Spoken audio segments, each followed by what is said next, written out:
Hello everyone, it's me again, Burntam DIY TV. Panibagong araw, panibagong vlog na naman ang matututunan nyo mga ka-DIY. Pero bago lahat, shoutout na natin Anand Vlog. Siyempre meron tayong unbox ng parcel. Maglalagay tayo, magkakabit tayo dito ng flasher dito sa KRY natin. 4 na piraso po yan. Yan po ang itsura niya.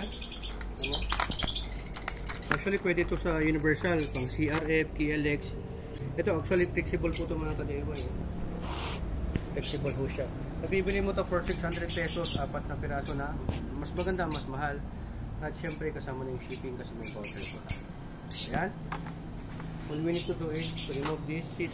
Ayan, may dalawang tornilyo dito pero tatanggal na natin. Ayan o, dito pakita mo. Torn ko. Dito. Tatanggalin natin. Tapos tatanggalin din natin dito. Ayan, dalawang tournicles lang din po ito. Tournicles po ang tawag namin dito sa HPT. Natin ito, pag ganyan. Para maano natin yung wire. Yan. Nandito ho yung wire niya mga ka-DIY. Positive at negative. Dalawa ho yan. Yan. Papalitan na ho natin. Tatanggalin nyo lang to. Itong ground niya. Tapos positive po itong dalawa na to. Dalawang green ground. Okay. Sige. Pasa natin. Yan. Tatanggalin na rin natin itong ground niya mga ka-DIY. Subutin lang natin. Yan. Tanggalin din natin itong bolt, yung nut dito sa S14 ho yan. Para matanggal natin itong flasher.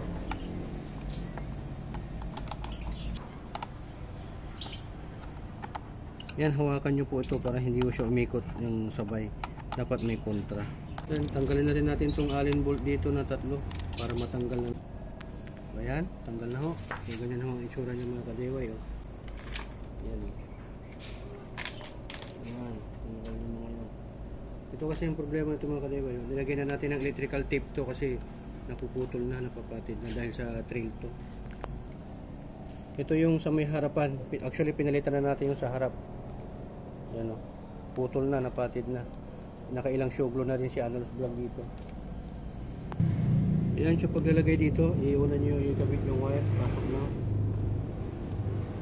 Yan. Tapos ilalagay natin dito yung lock washer.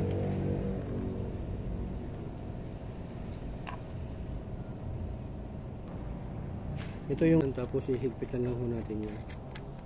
Maganda na may lock washer po talaga para hindi ho siya gumagalaw-galaw. Yan po ang nagpiprevent. Yan. Ayan. Lalagay na po natin mga ka-DIY. So ganyan yung itsura niya mga ka-DIY. Yung isang wire dito para dito yan sa may butas. Tapos ito rin medyo maluwag yung butas. Dalawa yung wire na dito. Para hindi ho siya maipit. Pag naipitan mo kasi ng wire, hindi yan sisindi. Tapos dapat nakatapat yung lagay ng 3 allen bolt. Mga ka-DIY, pasensya na po kayo kasi maputik. Kagagaling lang po nag-trail.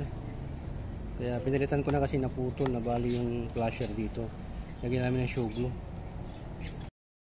So yan mga ka-DIY, dinudugtungan po natin ng wire kasi medyo maiksi yung kasamang wire nung nabili natin. Hindi kasi siya original pang KRY. Pang universal po kasi siya. Shoutout natin bro Marcos Carwas ng La Union at siyempre si Marco Larinas at yung kasama natin na naka-KRY din dito sa may Orbis, si Boss Ryan Sabangan de la Cruz. Ayan. Yan, make sure na malagyan nyo ng tape na mabuti para hindi siya pasukan ng tubig at buhangin para hindi magkaroon ng corrosion. Oh, diba? Yung orange sa red, yung green sa black, ganyan po ang color coding orientation ng wire na to.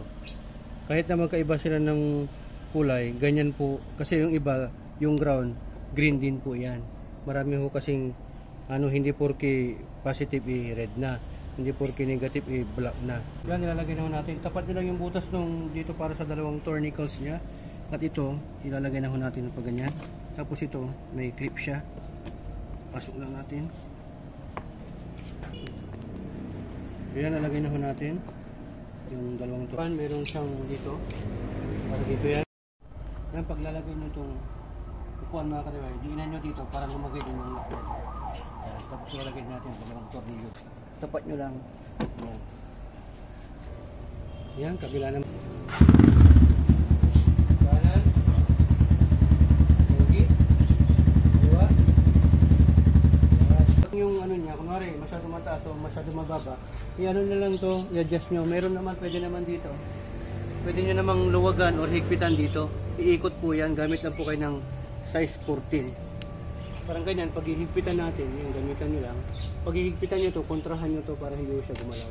Sundan nyo lang po yung process na ginawa natin. Make sure lang po na tama yung polarity ninyo, yung positive, negative, kasi pagka mali ho yun, hindi po sa sisindi or baka masira yung wiring ninyo, masunog. Okay? Importante na i-check nyo yung fuse. Pagka hindi to umilaw, ibig sabihin, pundido yung bumbilya. 3 watts po ito. Pag bibili nyo, meron naman yan sa Lazada or sa Shopee. Okay? So ayan, maraming salamat. Ingat po kayo sa pag-DIY dahil dito sa HPT, dalawa lang po ang meaning ng DIY. Do it yourself at destroy it yourself. Sa HPT, sharing is caring. Ayan. Shoutout natin yung videographer natin. Asia May Natanya. Tapos shoutout din pala natin yung kasama natin gumawa, si Adalos Vlog. Okay? So ayan, Tugatulpit na Glory, Burnt Arms, signing off.